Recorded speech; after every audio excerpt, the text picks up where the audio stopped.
scribes of the Middle Ages who practiced the art of writing pioneered a medium which would become the very foundation of civilization. Yet for many centuries, access to the written word was confined to the few. Books were priceless, guarded by an attendant priesthood. A single volume had the value of a farm.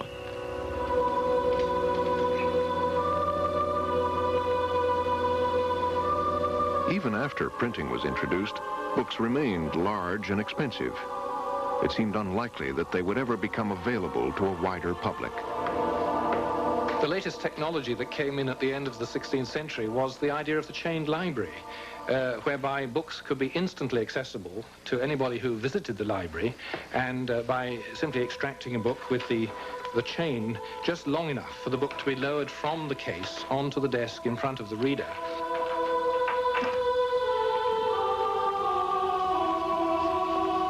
And there the person could study the book as much as they wanted, with no fear of them being able to remove it. For books to become generally available, they had to lose their chains and become smaller and more affordable. Today, books are everywhere, written in hundreds of languages about thousands of subjects. Once the exclusive property of a small educated class, they have become the foundation of modern culture. In the past few years, a competitor to the book has begun rooting itself in the culture of the young, the computer. But when the ancestors of the modern computer first appeared some 45 years ago, they too were fabulously expensive and controlled by a mathematical priesthood. The idea that computers would be commonplace seemed ludicrous, just as ludicrous as the idea that illuminated manuscripts could lead to the paperback book.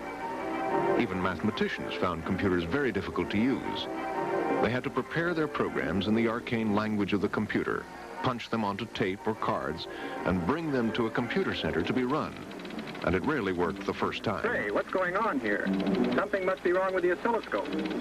There was a skill set that you needed to have to be a really good programmer. You had to be very careful and meticulous and disciplined, because if you made even the smallest errors in syntax, if you misplaced a period or omitted a parenthesis, your entire program wouldn't run, and it would take hours. I just didn't have that kind of skill or patience, and so I found programming on the old big machines to be unbelievably frustrating, and I used to get really angry about it because I couldn't understand why the things weren't easier to use. I think it was bleak. A human being having to punch holes in lots of cards and keep these cards all straight, and then take this deck of what might be hundreds and hundreds of cards to a computer, and you go away and you come back the next day and find out that your program executed up until card 433, and then it stopped because you left out a comma. So you take your deck of cards, and you go back and you fix that, and you go back to the computer again, and this time the program got to card 4006, and it stopped because you forgot to punch a O instead of a 0 or some other stupid reason. I think it was bleak. I think it was dehumanizing. This Stanford student film parodied the tyranny of early programming. Unable to get his job done, this frustrated student decides to end it all. If programmers were driven to suicide by computers, what chance was there for ordinary people ever using them? Yet within a few decades, the image of the computer would be transformed. Like the book, it would get smaller, cheaper, and become so easy to use that millions would become literate in the new medium. We're going to show you a man actually talking to a computer in a way far different than it's ever been possible to do before. Surely not with his voice. No, he's going to be talking graphically. He's going to be drawing, and the computer is going to understand his drawings. And the man will be using a language, a graphical language that we call Sketchpad, that started with Ivan Sutherland some years ago when he was busy working on his doctoral degree. In an era when almost everybody thought computers were only for crunching numbers, A young graduate student, Ivan Sutherland, used clever software to make the computer manipulate engineering drawings. With Sketchpad, Sutherland created the field of computer graphics, and 30 years ago demonstrated the power of a whole new way of talking to the computer, interactive computing. But would anybody listen? We were off to a fabulous start in 1960 with Ivan Sutherland's Sketchpad, one of the most extraordinary programs ever written. And the amazing thing to me is that this did not start a vast movement. In fact, it just stood there as an example that people would gaze at. They'd look at the movie and say, yeah, gee, well, that's very inspirational. And then they'd go back and do exactly what they were doing, which had nothing to do with interactive computing, because there wasn't any interactive computing. If every one of us does our job well, it'll all go very interesting. A few years later, another visionary, Doug Engelbart, appealed to his colleagues to change the way they thought about computers. In a spectacular demonstration, he showed off a series of brilliant innovations, including a pointing device called a mouse. I don't know why we call it a mouse. Sometimes I apologize. It started that way, and we never did change it. Decades ahead of his time, Engelbart had given a glimpse of what was to come. Doug Engelbart is the single most important person in the history of computing, and it's shocking how few people have actually heard of him. It would be as if we all use electricity and light bulbs, but nobody had heard of Thomas Edison. 25 years later, Doug Engelbart walks unrecognized on the Stanford campus. His bold gamble didn't pay off. We just thought, boy, then within a year or two, there'll be all sorts of people joining this pursuit, and it become more of an acceptable activity. And,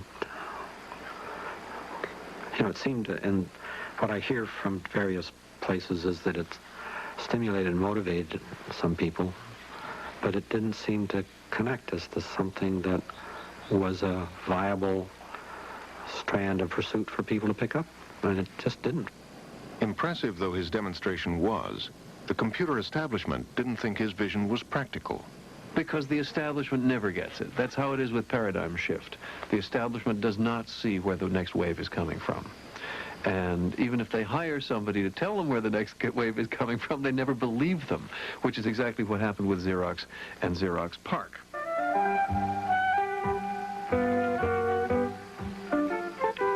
One of the implications of Engelbart's demonstration was the possibility of paperless communication, and that did not go unnoticed in one quarter. Thank you, Debbie. That was fast. Which is the original? I forget. The Xerox Corporation owed its prosperity to paper copying. If one day paper was to be outdated, then they wanted to be part of the new electronic world. So in a visionary act, they set up a research center at Palo Alto in California, Xerox PARC, and agreed to fund it for 10 years. They gathered together many bright young computer scientists and challenged them to make computers easy to use. Feeling that computers would eventually change the office environment, Xerox wanted to investigate how non-technical people might one day use computers. The reason that most of us went to work there was that we felt that this would be an opportunity to bring computing to everyone. Remember, a computer at that time was thought of as something that was very forbidding, difficult, highly technological. You had to be a real expert and a doctorate to understand. You know, that was kind of the public image. And we somehow had to humanize computers and make them a common object that anyone could use. In the years ahead, this disheveled group of young scientists would seek to create a different way of interacting with a computer. They knew they couldn't do it alone. They had far too much technical knowledge to understand the problems of the ordinary user, but they had a brilliant insight. Why not try to see the problem from the standpoint of children? Technical people live in this tiny little world, actually. We like to think it's a big world, but it's actually a tiny little world. And it's full of phrases that we learned when we were taking math classes. And it's hermetic. And it's full of people who like to learn complicated things. They delight in it. And so what you need to have is some way of constantly shocking yourself into realizing that the users are not like us. And children do it really well, because they don't care about the same kinds of things that adults do, and they can always go out and play ball. They haven't learned to feel guilty about not working yet. And it forced us to start thinking about how human mentalities might work. The key to making computers easy to use lay in the way children learned. By observing children growing up, psychologists have seen that at different stages, children perceive the world in quite different ways. Very young children explore the world through touch, reaching and grabbing the objects in their world.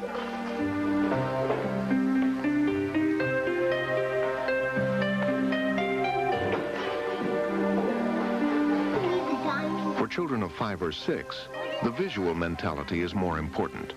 The Swiss psychologist Jean Piaget had shown just how strong it is in a series of classic experiments. Well, Dr. Inhelder here is filling one glass with milk. Then she's asking the child to fill his with exactly the same amount as she has in hers. For children like this 5-year-old, the visual mentality is so dominant, they may be led into error. In this classic experiment, the child has to decide whether 2 glasses have the same amount of milk in them. After the child is happy that the 2 glasses contain equal amounts, the investigator makes her move. I would prefer to drink my milk in the tall glass. I have poured it all in the tall glass. You and I, have we still the same amount? No. Who has more? In this glass? But how do you know? Because it is taller. At the time, we would just... Later on, we learn with difficulty to handle symbolic reasoning. ...handle 2 equations we could... Because many people find things like algebra difficult, it is not surprising they also find computers impossible to use. Ann's age, therefore, would be 18 years old. But the intuitive mentalities of touch and vision stay with us all our lives. We are all expert at seeing something, reaching out and grabbing it.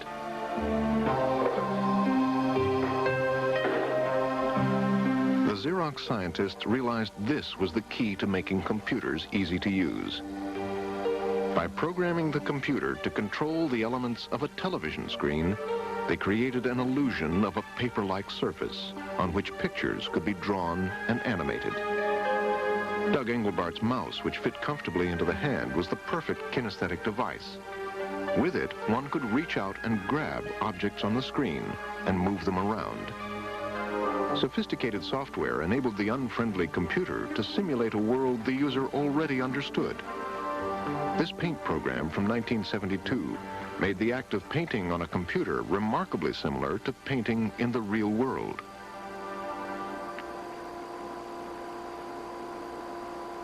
Other software enabled letters to be formed, or music to be written and transcribed. Software could change the computer from a forbidding machine into a friendly mental tool. What we realized was that we could create what some people called a user illusion, something that appeared to be a world on a screen. One way to think about it is if you play a video game, there's an illusion of spaceships or of roads and cars, or depending on the kind of game. And the user who gets engrossed in the game starts operating as if they're really working in the real world, when in fact they're only working in this imaginary simulated world created by the sequence of steps in the computer program. So what we realized was that we could create an illusion, for example, of an office with folders and documents and file cabinets in the office, and that instead of having the user learn complicated and unfamiliar technological terms. We could use the metaphor of the office, for example, and talk about opening files and closing files and editing documents and other terms that were much more familiar to people. Consider what can occur in just one window. The paperless letter, edited and error-free, disseminated to any station in a network. By the early 70s, Xerox scientists with their Alto office system had demonstrated the future. Even let you know it has been received. And when hard copy... But at $45,000 each, few users could afford it. This was one reason why Xerox decided not to market it, and why today no one has heard of the Alto computer. The reason no one's heard of it is because it wasn't made into a successful product. Now, are you asking why wasn't it made into a successful product? The short answer is that that research was done in the context of a copier company, not a computer company. And when it came down to it, this copier company was not ready to launch headlong into the personal computer revolution. By itself, the brilliant work of Xerox PARC wasn't enough to change the world of computing. Before computers would become commonplace, they had to become smaller and cheaper.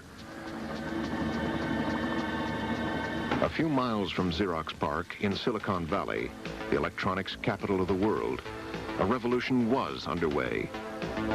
Every year, engineers vied with each other to stuff more and more electronic circuitry onto tiny wafers of silicon. Computers which once filled a room had been reduced to the size of a refrigerator. And in 1971, the silicon wizards went a step further, putting the main circuitry of a computer on a chip. A chip which could be mass-produced. A microprocessor had the power to totally change the economics of computing. Computers need no longer be priceless objects. Microprocessors, if mass-produced, could become cheap enough to be disposable. I had one case where I was being interviewed by somebody from a magazine who kept asking questions about testing. But I realized after this questioning went on for a while that they weren't really talking about testing, they were talking about repair. And they had the idea that somehow somebody was going to have to take their soldering iron and go down inside the chip and try to move wires around. And then once I realized what they were really asking, I said, oh, no, it's not like that at all. It's like a light bulb. When it burns out, you unplug it and you throw it in the garbage and plug in a new one. And they were just dumbfounded at the idea that a computer could be so inexpensive you'd think about throwing it away. But in the mid-70s, corporate giants like IBM were not convinced that ordinary people would ever want to buy computers, even if they were small and cheap. Seemingly unaware of the brilliant work of Xerox PARC, they saw their customers as scientific and business institutions. There was a group of technical people on the fringes of the computer establishment, however, who desperately wanted their own computers. Technical hobbyists who had used computers at universities and knew their remarkable versatility. Before the microprocessor, their dreams seemed absurd. Now, perhaps, things would change. In January 1975, the front cover of Popular Electronics featured a computer kit called the Altair for less than $500. The Altair had to be assembled by hand, but at its heart was a microprocessor. If people did want to own a computer, here finally was an opportunity. An opportunity, it turned out, that thousands of people had been waiting for. And what happened was all this pent-up demand, a sort of latent understanding everybody had of what computers could do, suddenly was allowed to burst forth. People drove all night to get their computer kits. And why do people read the Popular Mechanics magazines? Because they dream of all the things they could do if.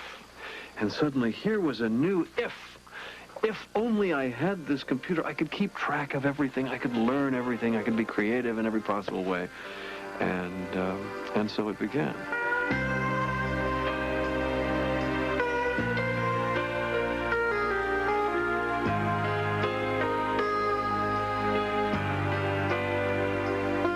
For technical hobbyists, it was a dream come true. Now they could have their own computer.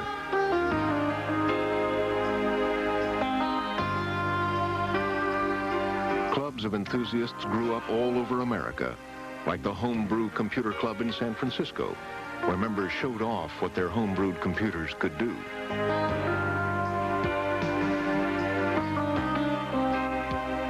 From these modest beginnings came a series of startup companies selling parts for the Altair, and soon, whole computers. By 1976, there were enough of them to hold a convention in Atlantic City. Off in a corner of the convention hall were a group of raggedy-looking guys selling circuit boards. Two of them would become synonymous with a personal computer, Steve Jobs and Stephen Wozniak. As teenagers growing up in Silicon Valley, Jobs and Wozniak had developed reputations as high-tech pranksters, all too eager to snub their noses at authority. Woz and I had known each other since I was about 12 or 13 years old. And our first project together was we built these little blue boxes to make free telephone calls. And we had the best blue box in the world. It was this all digital little blue box. I don't think it works anymore, so. But we had a fun time doing that. So when it came to building a computer together, Woz was the brilliant hardware engineer and focused on the core design of the computer. And I was worrying about which parts we ought to use and how we were going to build these things and how somebody that wasn't a Woz was going to manage to buy all the extra parts you still needed to buy and plug this thing together. So I was not designing a computer with any idea we'd ever start a company, ever have a product, ever be successful. It was just to go down to the club and show off and to own and use. Steve saw the interest, and he started coming up with ideas right away how this thing could be turned into product, how it could be marketed. The two Steves, however, knew little about running a business.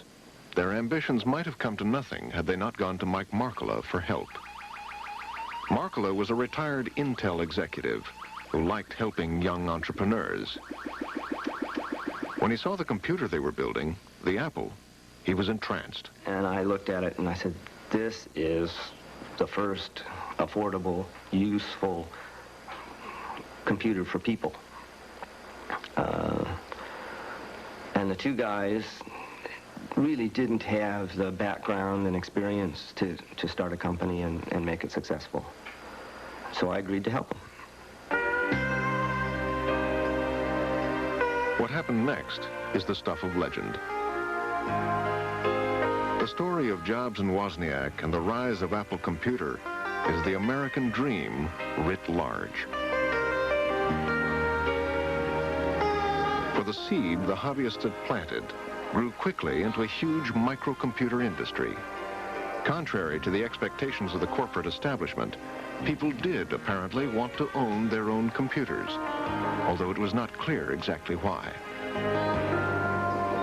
Some used them for games, and later scientific and business uses were found. But whatever the reason, people apparently wanted to own them.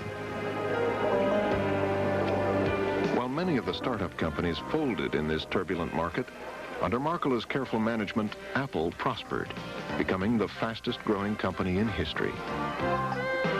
Jobs, Wozniak, and Markkula became rich beyond their dreams, each ending up with more than $100 million. When Apple went public in 1980, more than 40 Apple employees and investors became instant millionaires. Never before had one company made so many people so rich so quickly.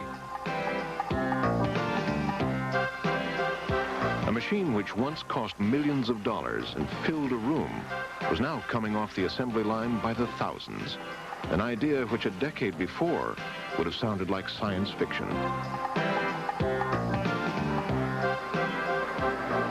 IBM, the industry giant, had been sitting on the sidelines watching the fledgling personal computer industry develop. But Big Blue wasn't sure how to respond to this strange new market.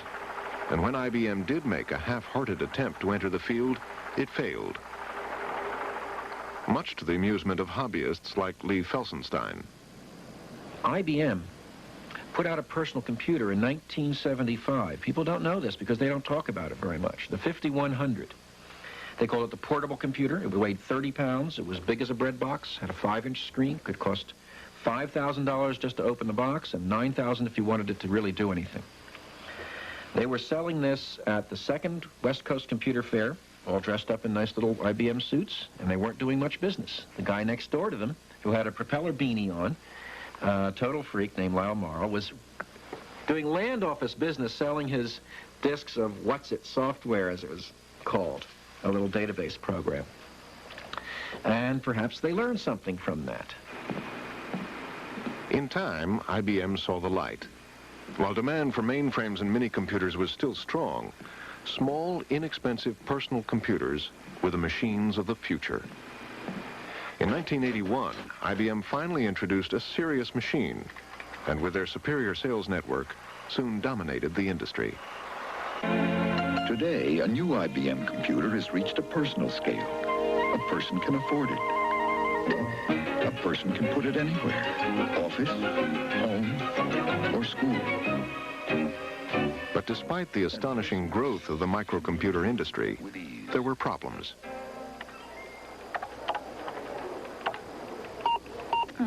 Computers were now small and affordable, but they were still infuriatingly difficult to use. If you can't get a computer to do anything but frustrate you,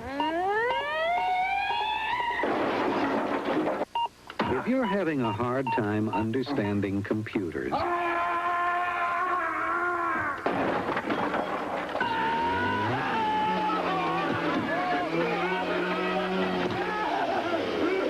what the PC revolution needed had been invented a decade before at Xerox PARC.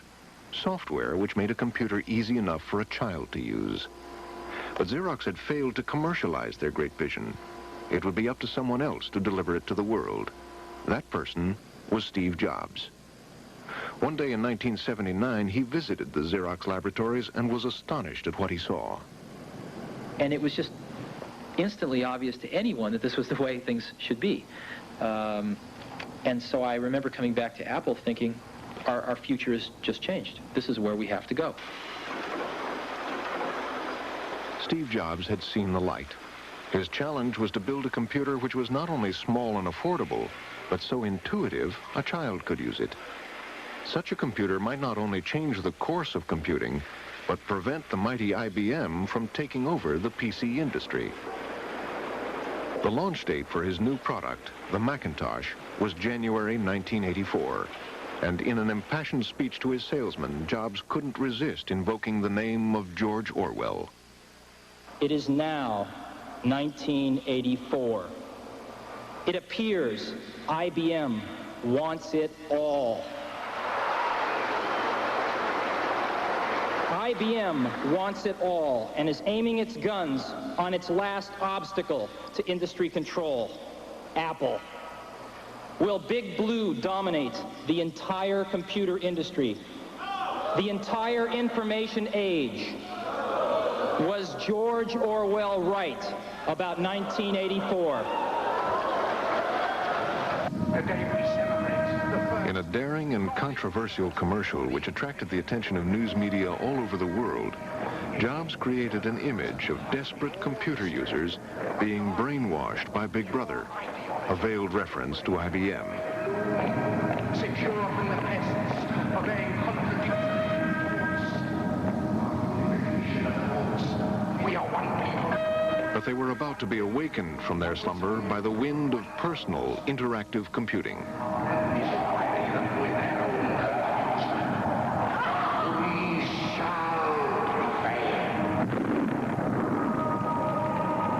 on January 24, Apple Computer will introduce Macintosh. And you'll see why 1984 won't be like 1984. The Macintosh marked the beginning of a new era of computing. Gone are the arcane symbols. Instead, using a mouse, a person pushes and pulls pictures using the intuitive skills acquired in childhood. The computer screen, with its pictures and icons, depicts a familiar world even a child can understand. In reality, this friendly graphical illusion is conjured up by thousands of lines of complex code, written by computer programmers. This code, in turn, is converted into hundreds of even more basic orders, which this computer knows how to follow. The computer circuits, millions of simple switches, blindly obey, opening and closing millions of times a second.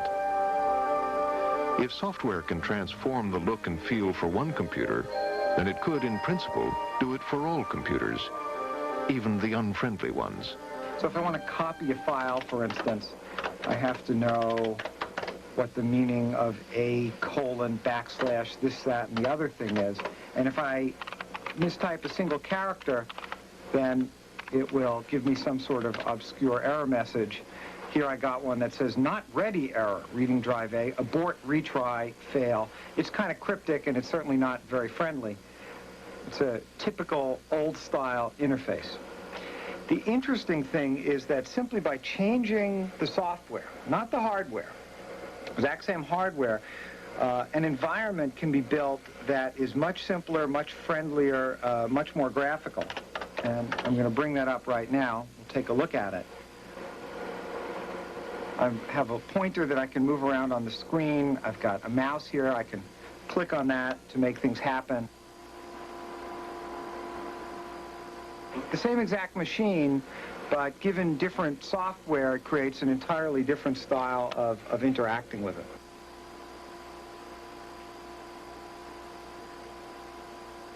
The paradox was that to make a computer easier to use, you needed a more powerful computer in the first place, because you were going to burn a lot of the cycles on making it easy to use.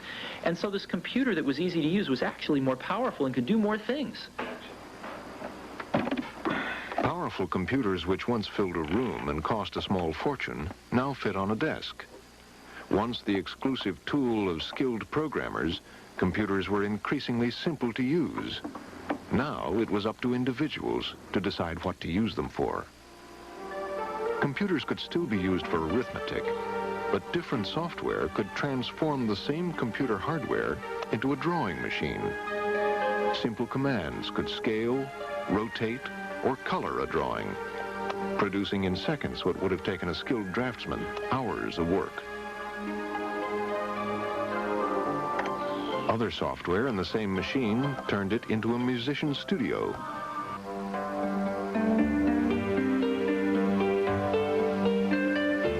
Or a flight simulator. The uses of a universal machine are bound only by the imagination of the users, who now stretched all the way from scientists creating the future to classical scholars seeking better ways of searching and analyzing the literature of the past.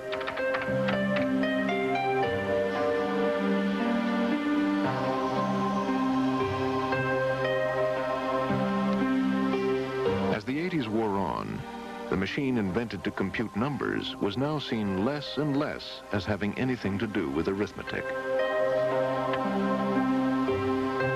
Call them computers because historically we just happened to use them first for numbers. They could have been used first for controlling moving signs like baseball scoreboards, in which case we wouldn't have thought of them as numerical. We would have thought of them as textual and graphical machines first and then recognized their numerical functions afterward. So it's a historical accident that they're called computers, and this has misled a lot of people. What they really are is all-purpose machines that can be turned to any purpose by instructing them, which doesn't mean saying, now computer, you do this. It means thinking of a series of operations and a way of specifying those operations that will make the events occur that you want to occur. And that sounds so simple. Far from being simple, the elaborate code, the set of arcane software spells and incantations which make a computer add numbers, paint pictures, or make music, is very hard to write. For the few geniuses who knew how to write it, fame and fortune were waiting. And now, ladies and gentlemen, the software dating game. This spoof on the dating game gave an indication of the importance Jobs attached to software. He knew people like these three young software geniuses had the power to make or break a company like Apple. He needed a date with all of them. Software CEOs, could I please ask you to introduce yourselves? Hi, Fred Gibbons, President of Software Publishing Corporation. Hi, I'm Mitch Kapor, President of Lotus. We do a product called 123. Mitch Kapor's Lotus 123 spread like wildfire in the business community. In the 1980s, millions were sold. He became a multimillionaire, leaving the company in 1986. My name is Bill Gates. I'm chairman of Microsoft. Bill Gates had started programming mini-computers as a kid. After dropping out of Harvard in his freshman year, he went on to form a company called Microsoft, which went from strength to strength. What had begun as a personal enthusiasm for writing programs now developed into a new business with unforeseen dimensions.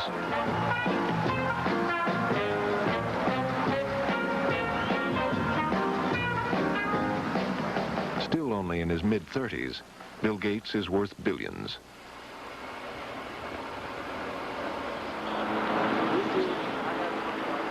His company in Seattle, Microsoft, employs nearly 10,000 people, many of whom have found fortune in this strange new profession. But unlike Steve Jobs, Bill Gates doesn't make anything tangible. His wealth is based on something rather hard to see. Despite having an annual revenue of more than $1.5 billion, the only physical evidence that he produces anything are the pieces of magnetic plastic, floppy disks, and the manuals and boxes in which he sells his product. What Gates is selling is codified thought. The founders of this new industry have noticed some important differences between building in physical media like concrete and building edifices of code. It's different in that we take on novel tasks every time. It's not like building a certain bridge that is virtually identical to some previous bridge or some previous building. And the number of times those people make mistakes is very small. And, you know, first you think, well, what's wrong with us? It's because it's like we're building the first skyscraper every time, or the first, you know, Verrazano bridge. One of the hardest things for programmers to do is write code perfectly the first time. The mistakes they often make are called bugs. Besides giving programmers bad dreams, bugs have caused late releases and product recalls costing billions of dollars. All right, where are we and where do we got to be? We're in a very good place. The number of must-fix bugs is down to about 2 a day. I feel good that in 2 weeks it will be down to, so close to 0 no one will care. Chris Peters, one of Microsoft's software supremos, has called his programming team together to discuss the final days of work on their latest software product, a financial spreadsheet. The program that we're all working on now is 500,000 lines long, and there's no room for error. Because there is no reality behind it, you're just typing it. The complexity can be machines that like no human has ever seen before. I believe that these things are, like the project I'm working on now, is far more complex than a 747 is. A few miles away at the Boeing factory, engineers turn out hundreds of planes each year. A 747 has 6 million parts, which have to be put together correctly. But at least when something goes wrong, you have a good chance of finding it. With physical things like airplanes and buildings, if there is a fault, you look to see if the problem is nearby. So if you've got something that's not holding its weight well, you look to see if the joint is tight, if the screws are right, and you don't have to go and analyze the whole building. Well, software doesn't work like that. If you see a problem when you attempt to execute a certain command, there's no simple and direct way of knowing which part of the code could have the problem. In some sense, it could be almost anywhere. And so the detective problem of hunting down the source of the problem is enormously harder than in physical media, because digital media don't obey the same simplifying law of proximity of cause and effect. Let's go. Laura, a child of a new computer era, is blissfully unaware of how a computer works and how it is programmed. Born the year of the Mac, she found the objects in her world included not only pets, people, and toys, but friendly computers. Where's the Mac? Her father took this extraordinary film when she was only 18 months old. Although she can't talk properly and cannot begin to read, she is essentially computer literate. Laura, let's make a ball. There's the ball. We're making very nice. Want to make a white ball? The computer, once the specialized tool of scientists, is becoming part of the culture of the young. What is a computer? If someone knows nothing about it, what would you tell them a computer is? What would you say? Kim? Well, a computer is something that you write on and press buttons on. All right, so it's something that you can write with. What else can we do with computers? Make designs. How do we make designs on the computer?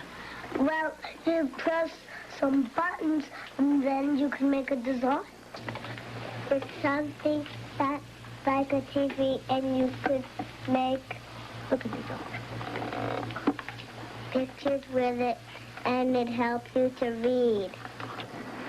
For a new generation of children, the computer was a familiar object in their world. And not knowing anything of its history as a room-sized number cruncher, they had formed their own image of what it was for. How it worked was of no interest to them. What mattered was what they could do with it. Since they used computers for things like drawing, writing, and reading, they saw it as more like a pencil and paper than a machine. No, that's my turn.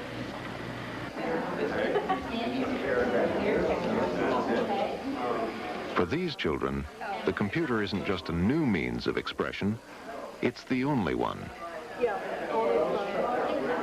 These children who are physically and learning disabled have one thing in common. I know what to do. That's right. The traditional medium for representing ideas, the book, is largely unavailable to them. Print materials are like stairs. Print materials are inaccessible to a lot of kids. Kids who can't turn pages, can't hold a book. Kids with dyslexia who can't read words. Remember that? Kids who can't hold a pencil or who can't spell or whose handwriting is very poor. Look, I tried something new, though. If print materials are like stairs, then the computer can be thought of as a mental ramp, which gives children access to a world of ideas from which they have been excluded. And these are your choices. That reads it. Matthew Huggins is a very intelligent 7-year-old. Foghorn or mystery noise? Because he was born with cerebral palsy, he is unable to control most of his muscles, unable to open a book or turn its pages, unable to speak his thoughts and ideas. His keen intelligence is trapped inside an unresponsive body. I know what you're doing. You're finding out if they went on TWA, right? Am I right? Yes, I thought so. A few years ago, Matthew would have been sent to a special school. But by taking advantage of the computer's remarkable versatility, he is able to attend a public school with other kids his age. The same books other children open and turn can be scanned into a computer, where he can control the page turns with his chin. Take a look at your calendar. When you have someone like Matthew, who essentially his motor system is not going to work, he can't be an athlete, but he could be an architect, a musician, and the computer has become something that really can offer almost anything to anyone. I would want to be a captain in the army, especially to fly a copter or a plane with high gauge. And I would give pizza to my men, and I would change the course of the world.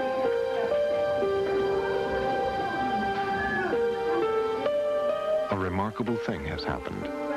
Children of Matthew's generation have worked out what most computer users were unable to see. The computer isn't really a machine at all, but a new medium.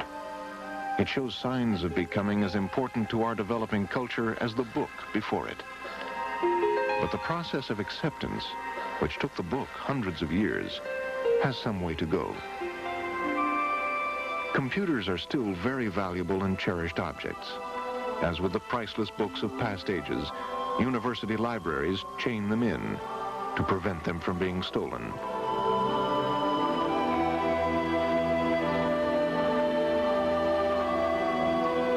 If chained libraries gave way to paperback books, what will the computer of the future be like? Computer manufacturers are not hesitant in coming forward with their visions.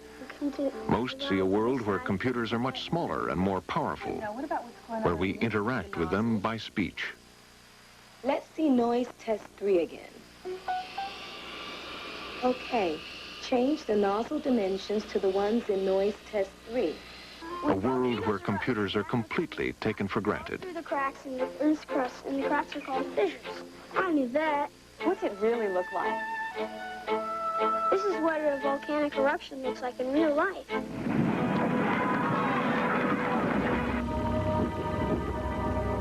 But others see grander opportunities still. For computers can do many things that books can't. Computers can conjure up powerful visual illusions.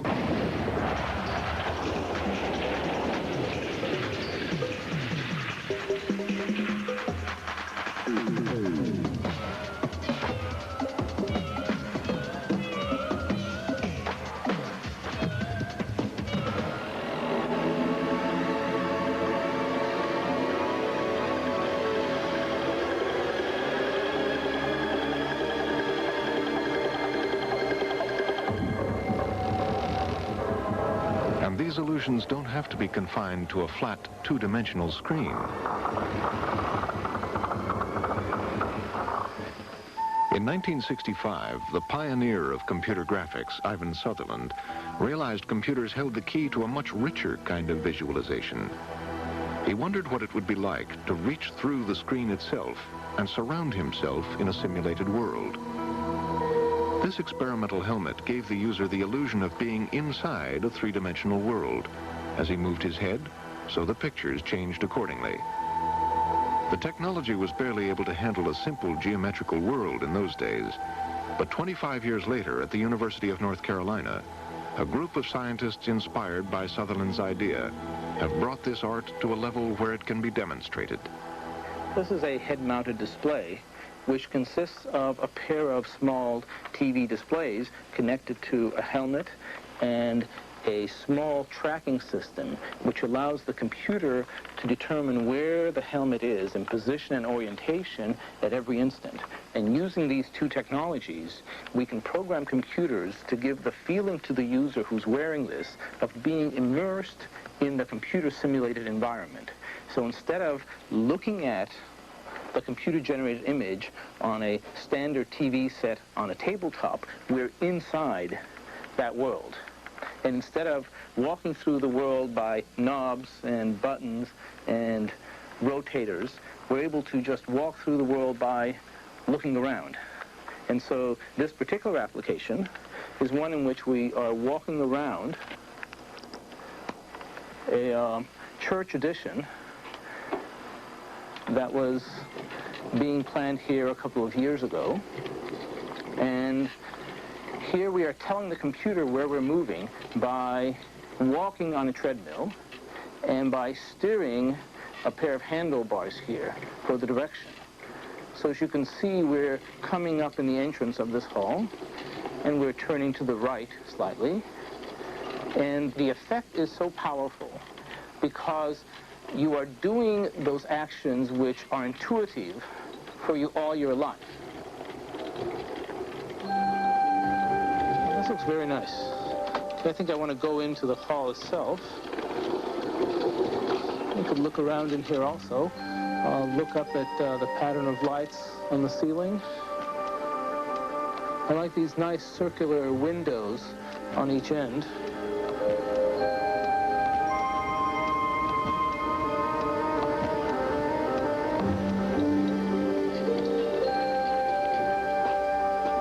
years before this building was completed, people had walked through it. They had looked at its columns. They had walked inside it and gazed at its windows. Virtual worlds can be about real things like buildings, but they can also help us to visualize and understand worlds we've never seen. And over on the right is a small molecule called methotrexate, which is one of the inhibitors for this molecule, so that I can move it in space. I can bring it over near the enzyme, and also I can turn and twist it, and I can walk it inside this cavity. Now I let it go inside the cavity, and all of the things show colors. I can go in and stick my head right in the middle of it. I'm back in the active site now, and you can go right through and come out the other side. It feels a little strange. Of course, you don't feel the molecule. You don't actually bump into it, but it seems that way. That we wanted a room-filling molecule. Why? Because it's hard to navigate your way around a big protein. And if you put the C-terminus down in this corner of the room and you put the N-terminus over in that corner of the room, and you know the room, well, you can find your way around in the molecule. It takes on a reality of space that lets your kinesthetic memory help you navigate in it. With virtual worlds, we can experience people's thoughts. We see them, we walk through them, and in the future, touch feedback will enable us to feel thoughts as well. All right, you see, I'm walking right in space. You see, I'm looking down right on top of this right now.